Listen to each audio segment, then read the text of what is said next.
Hello and welcome to our look ahead to the Con and Annie Kirby Memorial Final on Saturday night at Limerick Stadium. I'm lucky enough to be chatting to a man, well, who's not quite on our doorstep at present, but he's certainly from these shores. Peter Sutcliffe, I claimed you on Saturday night to Talking Dogs TV very much as a dub. I know you said to me before this chat here that you were going to keep that quiet until after the race. You wanted to keep people on your side, but you have a proper finalist there, explosive boy. He's been sensational thus far, Peter. Oh, he's been fantastic. Pat's done a great job with him. He's had the plan since before Christmas. He had him in different work and all sorts of things. But then he took him to Thurles to give him a few races to toughen him up and change him. He has planned everything, and he has done a fantastic job. You know, it's so exciting. I wish I was there. If I could get on a plane right now, I'd be there. No two ways. I mean, the Con and Annie Kirby's massive race in Ireland. It's just fantastic, and we can have a big night. Unfortunately, COVID doesn't allow it, but the explosive boy has been a great pickup. Yeah, I spoke to you last year. I spoke to you last year ahead of one of the big finals, and you spoke that you were going to relocate back to Ireland sooner rather than later. Of course, COVID has put that plan on hold for the moment, I'm sure. But you're very much a man that's involved in the breeding side of things as well. And, you know, the Con and Annie Kirby, it's one of those competitions where people are not just buying dogs to run the Kirby, they're breeding dogs to run the Kirby. I know you didn't breed this fella yourself, but how did you come about him? We were fortunate that Pat knows the Kennedys very well, and they're really, really nice people. Look, my deal with Pat is just find the dog. He's got a budget, go for it, and just buy me whatever you get. And he looks all the time, and he doesn't have to come to me and say, "Oh, Pete, I found a dog." If he's happy with it, that's what he did. He just went and found this fella. And he said, "I think he'll be okay." I dare say in Pat Guilfoyle, you have the perfect man to work with. He seems your type of character. We get on absolutely sensational. I couldn't speak highly enough of him. The dogs are his priority. He's just interested in winning. There's no crap, no mucking around, no lies, no games. He is just straight. And Alice and Sandra, the whole family, fantastic to do with. You know, I've never had an issue with anything. And virtually I let him go, just do whatever he wants to do. It's none of my business. He's the trainer. They're exceptionally good. You know, it should be a good race come this week. I did jokingly say to him, you know, I'm going to tell everybody that you think the dog's going to be so good that we'll just rock up and win, you know. So I dare say that's not the type of fella that comes across as saying that sort of thing. But no, he didn't really. But look, all those dogs have a chance. I mean, we know that. And coming Saturday night, it's a different kettle of fish. You know, we've seen dogs run 28.08s like he's done, and then on a final they seem to run like 28.35, 28.40, and then every dog has a chance. So that's different. But we've got a top class bitch here. We've bred with. She had her pups. They're March pups. So we'll be sending 3 pups over to Pat, 2 or 3 pups over to Pat to try and get them ready for the Con and Annie Kirby for next year. What sire are they? Do you mind me asking, Peter? Black Magic Opal. So he's a similar sire to what they did with Loctine Blanco. He was a very good dog, exceptionally good dog. They sold him. They stood him at stud, and then they sold him for big money. And then all of his pups took off. And then to buy a straw now is, you know, I think minimum 15,000 a straw. So they're hard to get. Yeah. So yeah, but we've got a litter of 9. So 5 dogs, 4 bitches. So, and she was a group bitch. She's out of the whole family, just throw group. Yeah, it's exceptionally exciting. So, yeah, but we thought we'd send some across as well as buy some, you know. I knew you get the thrill out of breeding as well. You're hoping maybe, what age are they, Peter? Well, they are at the moment 2 months. Oh, so they'll come over probably. So they'll come over at probably 5 months, 6 months maybe to Pat's. Maybe 7 months, and get it purely to get them ready to target some good races in Ireland for in the next year to come, and so on. So, unfortunately, next year's Kirby is going to come too soon for them. Yeah, it'll be the year after that they go to. Yep. You were saying to me before this chat that you were hoping to be back in Ireland before the Kirby next year. You're going to have to get your hands on another Kirby dog. the checkbook's already sit. The checkbook's always sitting there waiting for something to come along. So they can. Pat knows, just go find me a dog. The hard part is now that everyone sees this, they'll say, "Gee, Pat's out looking for dogs. We'll put the price up." Yeah. But I can tell you, Pat doesn't like spending money, and especially when it's not his. So he's been really frugal on what he suggested and what he thinks we buy. But this fellow was a great pickup, and he was not he was not an overly expensive dog. He was for his price. We've been so lucky. He's a very good dog. You just described the typical Tipperary man. Not overly frugal, tight with his money, but shrewd. Yeah, that's Pat. Yep, yeah, he's a terrific guy. We have a lot of fun. I try not to annoy him, but we talk quite a bit, and he just loves the dogs. Loves. He just wants to win. That's all he wants. All he cares about. And I know that in his family, when they drive home, when they drive to the races, they take 2 vans, and one for him to drive home, and if he doesn't win, because he's that grumpy. So, but that's what you want. I mean, that's at the end of the day, it's fun, but we want to win. And come Saturday night, there's 6 people there that will be walking their dogs out with the same thing, going, "We're here to win, and we'll do everything we can." I watch all your shows on TV and listen to everybody, and there's a case in the race for this Saturday night. Every dog, you can make a great case. Even if you looked at the Ballymac dog that's in the race, Ballymac Wild was in the 600, didn't win a heat, but stayed and got right through to the final, wins the final.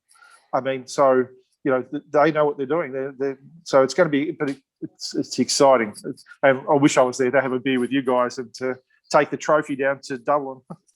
There's plenty of time for that. Plenty of time for that, Peter. We actually said that in our last chat, that you were looking to buy somewhere close to Shelburne Park. Your wife was targeting Ballsbridge, and I sort of gave you a wink and a nod and said, "That'll do. That's a perfect location for you."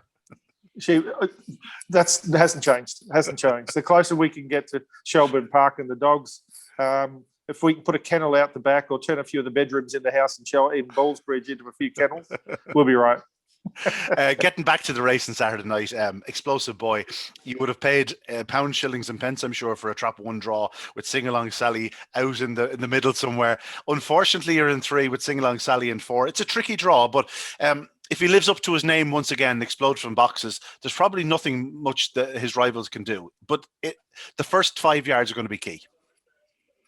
Agree, 100%. Look, the hard thing is, we sat here a couple of weeks ago and went, "Oh my God, Trap 6." And he went okay. And I think he ran 28.15. So the Trap, I don't think really, a good dog will win from any box. I'll put it that way. So if he's good enough to win on Saturday night, the box won't be a problem. If Agent Stanley, as it gets out, he could do well. I mean, there's a case for them all, but for Explosive Boy, I don't think the box really matters. I think he's just got to be on his game. Yeah. Nothing's gotten close to 28.08. So, I mean, if he runs to time, we have a good chance. But then, as you said, the first 5 metres makes or breaks you. Even D Machine hasn't drawn a box or a trap in this whole series. And yet Trap 2 might suit him better than where he's been before, because he'll get a run along the rails, and he's exceptionally powerful off the second far turns. So he won't be too far off it. He's drawn exceptionally well. So, whilst there might be a couple trying to jump out the front, it's a tough game. It's going to be a tough race this week, a real tough one. Sure is. But we're so excited to have this dog. Sorry, beg your pardon. Go ahead. I was just going to say, Explosive Boy, he's only had the 13 starts. His improvement from those first and second starts in like hot company. He was thrown in the deep end really early after that explosive debut, shall we say. He was straight into the National Puppy Stake against the likes of Billy Stephen, Ballymac Ariel. He didn't disgrace himself in that, but we knew he was far from the finished article. He continues to improve, Peter. Where do you think his ceiling is? Do you think there's more in him? Are you hoping there's more in him? And what's the long-term aim? 550 yards, Shelburne Park. Nowadays probably doesn't seem to be a problem. He does seem a stronger greyhound. I think the answer to that would be it's really up to Pat. The dog has improved out of sight purely from the work that they've put in. So they've seen something there that they think, let's try this, let's try that, and whatever they've been doing has worked a treat. Now each week he tries something different. Going into the final this week, they might try something different. I don't know what they'll do, but the dog has improved out of sight. I was listening to your show the other night, and young Joe said he's backed the dog to try and break the record. So I was thinking, well, that would be nice. I did throw it at Pat, but he said, Peter, you're getting a bit far ahead of yourself. Peter, if you win it in 30 seconds, you'll be happy. The time is irrelevant once you win, isn't it? Look, I think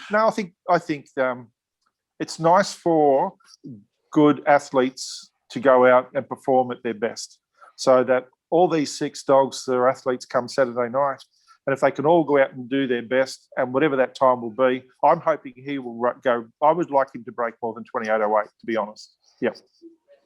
Well, there's no question he's well capable of doing so. His 2:28:08 runs in this competition have been pretty sensational. But, as you say yourself, there's always that little bit of room for improvement. And, God knows where his ceiling will be. Of course, Pat Guilfoyle won a derby with his sire. Good news. So it's a breed he knows well how to get the best out of. Well, he trained the sire of Good News as well, Definite Opinion. Of course. So that's how old he is. Yeah, I keep telling him that he's getting old. He's got to train the 3 of them. But careful now. He's younger than me. I didn't want to say anything really, but But look, you look at even the dog and box do machine. The trainer, he's won 2 of these events already. There's trainers in there that have won events and won big races. They prepare the dogs. They know what they're doing. They'll have these dogs. The Ballymac dogs, they're always in finals and they're always winning them. So, Pat's done an exceptionally good job with this dog. The hardest part is going to be, come Friday night, there could be a dog that hits a wall. They've been up now for 5 weeks, just at Limerick. Since the first race he was in, which was the stakes race at the start, when he won that, and then goes into this event. So then it's been 4 more weeks. So they've been up a fair bit. Will he be able to handle that? I honestly couldn't tell you how he is this week. I haven't spoken to Pat. I don't talk about the dog too much, because otherwise it's just he would be hearing too much about the same dog. So they know what they're doing. He'll get him right, but you really don't know whether the dog, he's still green, he's still got to get stronger. Will he run the 550, as you said, at Shelburne down the track? We don't know. I mean, when we bought the dog, I thought, and I'm being honest here, I thought he was going to be targeted at, I think there's a Dundalk International race over a sprint. Yeah, the Dundalk Sprint, the Irish Sprint Cup, over 400 yards. Yeah. Well, that's where I thought that would be maybe what we were looking at with this dog earlier, because I didn't think that he would run even the 525. So now we're sitting here where he has ran the 525 and he's ran it very, very well. So it's a different proposition.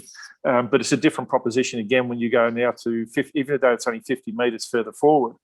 It's all right for one race or the odd race here and there, but when you're racing 4 or 5 weeks in a row, it can be a bit more taxing. So I'm hoping come Saturday night that he'll be jumping out of his skin. Yeah, I suppose that's the preparation. That's where the preparation was key. He came into the event fresh and fit, because he'd been sprinting. He hadn't been really, running over the 4 bends the whole time. So he came in very fit, but also relatively fresh. He hadn't done an awful lot of before the competition, and as a result, he's been able to maintain his form throughout. And hopefully, as you say yourself, one more good night. That would be fantastic. I mean, if we can win Saturday night, there'd be a party here, big time. And I'll be learning the full words to the song from Joe regarding the song he sang for the Askeaton boys. But don't encourage him, Peter. Please don't encourage him. I don't think he needs a lot of encouragement. No, he doesn't. He doesn't. He definitely doesn't. When he was on TV and he was saying he was on a Tinder date, I thought, oh well, could be worse. One more question for you, Peter, before we let you go. You've been involved in some really good dogs, both sides of it's a pretty large pond, both in Australia and, of course, here in Ireland. What have your biggest wins to date been in both areas, in Australia and Ireland? More in the horse racing, to be honest. So, but the dogs, this win this Saturday night would be the biggest win for us in the dogs. In our eyes, we've had dogs go into group level, but this one will be the biggest of what we would like to win out of all the races we've been in. Yeah. So there's not much pressure on Pat there, but Pat, we want to win this race. Well, you might as well just say, Pat, we want to do the Kirby Derby double. We'd like to be the first dog to do so. Well, that's the second conversation, But as long as we stay in Ireland with him and we don't need to travel anywhere, that would be good. Peter, the race on Saturday night is set for just after 9 o'clock. What time is it Australia time? Well, we're lucky that we were hooking up 9 o'clock this morning, so it's only 6 p.m. So if it's 9 o'clock, so that'll be maybe 6 o'clock in the morning. So okay. I'll be able to sit up and listen to you. You're not allowed to do it. No, not this Saturday. You're banned. What a pity, because I've got to be honest, I really enjoy watching your shows with all the guys you get on, and they have a good crack and a good laugh, and it's really well done. So it would have been nice to have you as the main person. I would have been on a Saturday night, because you do it very, very well. Not that I think your ego might need that, but Thanks, Pete. Thanks for that, and thanks for the parting comment. The checks in the post. Thanks for putting that. I was going to say thanks for the checks. Now, look, we wish you all the best, and we would love to win Saturday night, like 5 other owners in the race. Pat hasn't won this race yet. I know he really wants to. We've got a dog that's going very good. Has he peaked, or has he got one more run in him? We'll find out Saturday night.